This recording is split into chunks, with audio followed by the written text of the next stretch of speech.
આજે ભારતીય રમતગમત ક્ષેત્ર માટે એવો દિવસ છે જેને શબ્દમાં વર્ણન કરવું ખૂબ મુશ્કેલ છે। આજે માત્ર એક ખેલાડીનું અવસાન નથી થયું, માત્ર એક કોચની વિદાય નથી થઈ, પરંતુ ભારતીય શૂટિંગના એક એવા સમગ્ર યુગનો અંત આવ્યો છે જેણે ભારતીય શૂટિંગને વિશ્વ સ્તરે એક નવી ઓળખ આપનાર અને અસંખ્ય યુવા ખેલાડીઓને માર્ગદર્શન આપનાર, દેશ માટે ગૌરવના અનેક પળ લાવનાર દ્રોણાચાર્ય એવોર્ડ વિજેતા જસપાલ રાણા હવે આ દુનિયામાં નથી રહ્યા।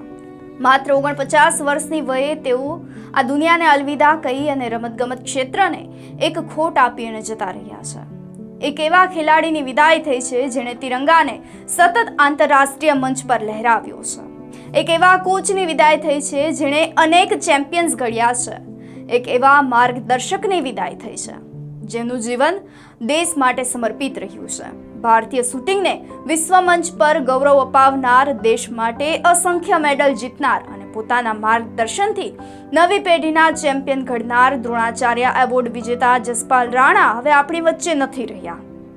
49 વર્ષની વયે તેમણે અંતિમ શ્વાસ લીધો અને એક એવું નામ જે સાંભળતા જ આંખો સામે દેશ માટે મેડલ જીતતું એ શૂટિંગ દેખાય છે।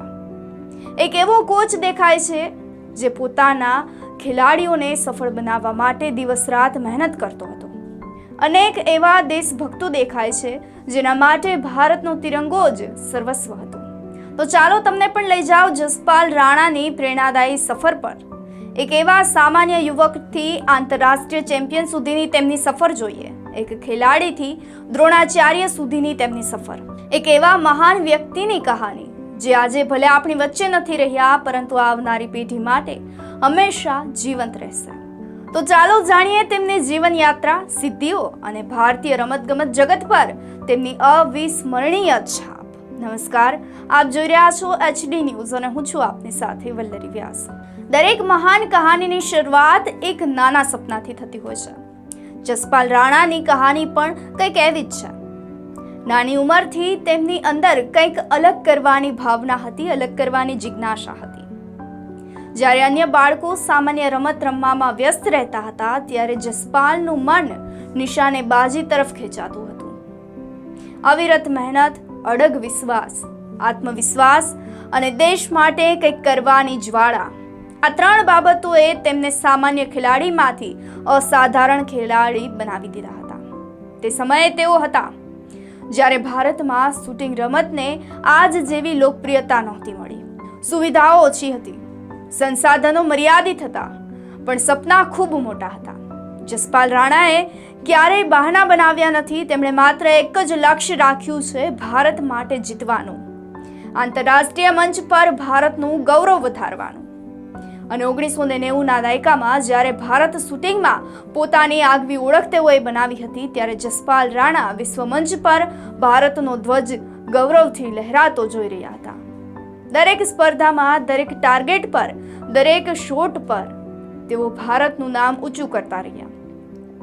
એશિયન ગેમ્સમાં શાનદાર પ્રદર્શન કર્યું, કોમનવેલ્થ ગેમ્સની અંદર પણ ગોલ્ડન સફળતા પ્રાપ્ત કરી, વિશ્વ સ્તરે સતત મેડલો પ્રાપ્ત કર્યા અને દુનિયાને બતાવી દીધું કે ભારતીય ખેલાડીઓ પણ કોઈનાથી ઓછા નથી।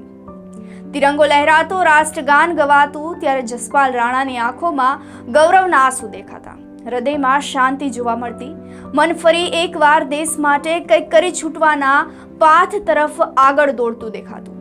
દરેક જીતને માત્ર તેમની જીત ન હતી, સમગ્ર દેશની જીત હતી અને આખો દેશ તેમની જીતમાં, તેમની ખુશીમાં સામેલ થઈ જતો હતો। એ મહાન ખેલાડીઓ ઘણા હોય છે, પણ મહાન કોચ બનવું ખૂબ અઘરું હોય છે। રમતવીર તરીકે સફળતા પ્રાપ્ત મેળવ્યા બાદ જસપાલ રાણા આરામથી જીવન વિતાવી શકતા હતા, પરંતુ તેમણે દેશને કંઈક પાછું આપવાનું પસંદ કર્યું। જે આપ્યું તે ખૂબ જ અમૂલ્ય હતું।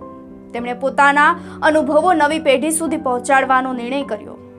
2012માં તેમણે ભારતીય શૂટિંગ ટીમના કોચ તરીકે જવાબદારી સંભાળી અને અહીંથી શરૂ થઈ ગયો તેમનો સુવર્ણ યુગ, તેમનો સુવર્ણ અધ્યાય। અન્યને માત્ર ટેકનિક શીખવવી નહીં, પરંતુ તેમણે આત્મવિશ્વાસ પણ આપ્યો હતો। દબાણમાં કેવી રીતે રમવું તે પણ શીખડાવ્યું। તેમણે હાર પછી ફરી ઊભા થતા પણ શીખડાવ્યું। મન્નુ ભાસ્કર અને જસપાલ રાણાની જોડી દુનિયાના ખૂણે ખૂણે ચર્ચામાં છે। જ્યારે પણ મનુ ભાસ્કરની સફળતાની વાત આવે ત્યારે જસપાલ રાણાનું નામ અવશ્ય આવે છે. એક સમય એવો હતો જ્યારે મનુ ભાસ્કરની કારકિર્દી પડકારોથી ઘેરાઈ ગઈ હતી. તેમની ટીકા સતત થઈ રહી હતી, દબાણોથી તેઓ ઘેરાઈ રહ્યા હતા, પરંતુ જસપાલ રાણાએ તેમની પાછળ મજબૂતાઈથી ઊભા રહેવાનો નિર્ણય કર્યો અને એક ગુરુ તરીકે પોતાની જવાબદારી તેઓ સતત નિભાવતા રહ્યા. તેમણે મન્નુને માત્ર ટ્રેનિંગ જ ન આપી, પરંતુ આત્મવિશ્વાસ પણ આપ્યો. તેમણે વિશ્વાસ અપાવ્યો કે એક દિવસ તે ઓલિમ્પિક મેડલ જરૂર જીતશે. અને અથાગ મહેનતના અંતે તે દિવસ આવ્યો જ્યારે પેરિસ ઓલિમ્પિકની અંદર મનુ ભાકરે ઇતિહાસ રચ્યો. આ સફળતા પાછળ જસપાલ રાણાની વર્ષોની મહેનત છુપાયેલી હતી. દ્રોણાચાર્યનું સન્માન કરવામાં આવ્યું. ભારત સરકારે વર્ષ 2020માં તેમને દ્રોણાચાર્ય એવોર્ડ આપ્યો અને આ એવોર્ડ માત્ર એક ટ્રોફી ન હતો, આ સમગ્ર દેશનો આભાર હતો. ભારતનું સન્માન હતું, ભારતની કૃતજ્ઞતાનું સન્માન હતું, કારણ કે જસપાલ રાણાએ માત્ર ખેલાડીઓ ઘડ્યા ન હતા, તેમણે ચેમ્પિયન્સ ઘડ્યા હતા, તેમણે ચેમ્પિયન્સ બનાવ્યા હતા. મ્યુનિકમાં વર્લ્ડ કપની જવાબદારી પૂર્ણ કરી તેઓ ભારત પરત ફરી રહ્યા હતા. કદાચ કોઈએ કલ્પના પણ નહોતી કરી કે આ તેમની અંતિમ સફર હશે. નવી દિલ્હી પહોંચ્યા બાદ તેમની તબિયત અચાનક જ લથડી. તેમને હોસ્પિટલ ખાતે લઈ જવામાં આવ્યા. ડોક્ટરોએ તમામ પ્રયાસો કર્યા, પરંતુ દેશનો એક મહાન સપૂત સદા માટે વિદાય લઈ ચૂક્યો હતો. જસપાલ રાણા હવે આપણી વચ્ચે નથી રહ્યા, પણ તેમનો જુસ્સો જીવંત છે, તેમની શીખ જીવંત છે, તેમના દ્વારા ઘડવામાં આવેલા ખેલાડીઓ જીવંત છે. સૌથી મહત્વની વાત, તેમનું સ્વપ્ન જીવંત છે.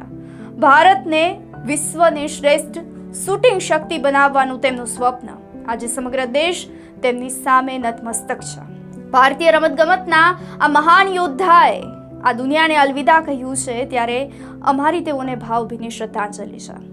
આજે જ્યારે જસપાલ રાણા આપણી વચ્ચે નથી રહ્યા, ભલે આપણી વચ્ચે તેઓ ના હોય, પણ તેમની કહાની અહીં સમાપ્ત નથી થઈ. તેમના દ્વારા ઘડવામાં આવેલા ખેલાડીઓ આજે પણ દેશનું નામ રોશન કરી રહ્યા છે. તેમની શીખ આજે પણ દરેક મેદાનમાં જીવંત છે. તેમનું સ્વપ્ન આજે પણ દરેક યુવા શૂટરના હૃદયમાં જીવંત છે અને તે સતત ધબકી રહ્યું છે.